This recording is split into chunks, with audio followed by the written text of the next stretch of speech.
y a quelques mois, je vous faisais part de mon intérêt pour les banques en ligne, pour réaliser évidemment des économies sur les frais.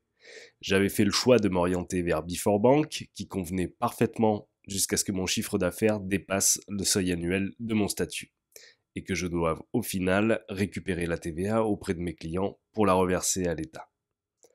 Je n'avais pas besoin de compte professionnel à proprement parler jusqu'à ce moment.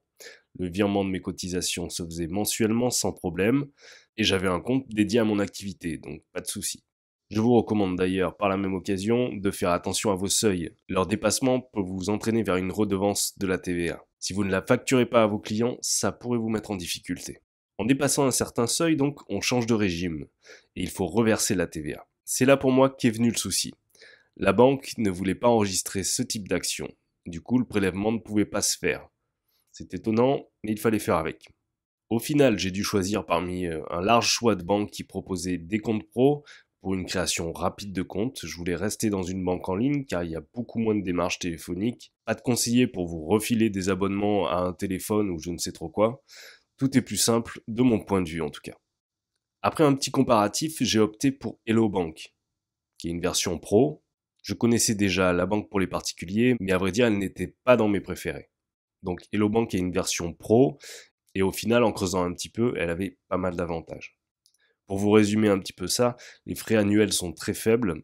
Ils proposent des facilités de paiement, par exemple de transformer son smartphone en terminal de paiement, pour les paiements par carte bancaire par exemple. Il y a un service de devis facturation que vous pouvez utiliser pour votre gestion. En somme, on peut tout gérer depuis l'application. Et on diversifie ses possibilités de transaction avec plus de rapidité. Il faut considérer ce compte-là comme un véritable outil, notamment l'application. J'ai pu résoudre mon souci de TVA rapidement, j'ai pu configurer mon compte, enregistrer les documents et régler mon dû. Sous le dernier podcast, nous parlions aussi financement. Il y a une possibilité de faire un prêt jusqu'à 25 000 € pour financer du matériel par exemple, pour les clients ayant créé leur compte depuis plus de 6 mois sur le site. Dans mon cas, avec peu de besoins et peu de frais, je n'en voyais pas l'utilité, mais ça peut être un bon moyen de faire évoluer plus rapidement son entreprise. À voir. Si vous sautez le pas pour devenir entrepreneur ou entrepreneuse, je vous encourage à bien vous renseigner et faire des comparatifs sur les différentes banques. Je vous laisse un lien sous cette vidéo pour consulter les conditions chez Hello Bank. Ça ne veut pas dire que je vous conseille cette banque, mais si vous avez une autre expérience, je suis moi intéressé par ce que vous pensez à titre de comparaison. Merci pour votre écoute, à très bientôt, c'était Marc pour Histoire d'artiste.